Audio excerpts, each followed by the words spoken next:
ژورنالیست شناخته تاجیک انوره سرکارova روز 30 ینور در صفحه‌اش در فیسبوک از یک معرکه بدنام کردن او توسط پهن کردن ویدیوهای قلبکی شهوانی خبر داد. در گروه‌های تاجیکی فیسبوک مقامات مخصوص ویدیویی را پهن می‌کنند که در آن رقص دختران در ساونا ثبت شده است.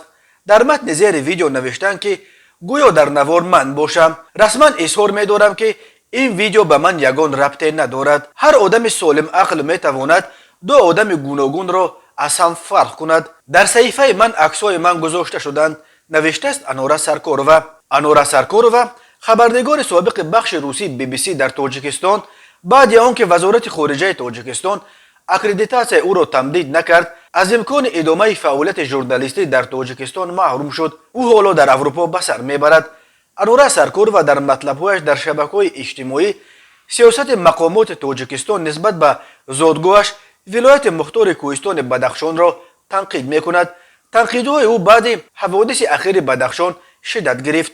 یادآور میشویم در پایان ماه نوامبر کشتار ساکن بازداشت شده نویه روشقلع گلبدین زیابکوف منجر به اعتراضهای گسترده در خاروخ شد.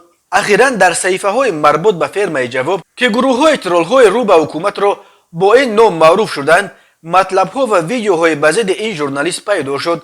انوره سرکارova مطمئن است که در پس این معرکه بدنام کردن وی مقامات مخصوص تاجیکستان ایستادند.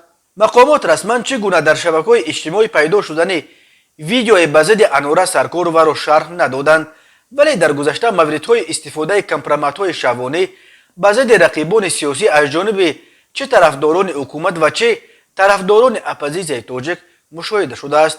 در سال 2019 در اینترنت ویدیوی محرمانه یک زن تاجیک فعال را نشر کردند. این زن پیش از این ماجرا با تشکیل معرکه جمع‌آوری امضاها در زیر پتیسیون به نام پرزیدنت تاجیکستان امامعلی رحمان نائل شد تا ثبت نام دوباره سیم کارت‌ها را تمدید کند.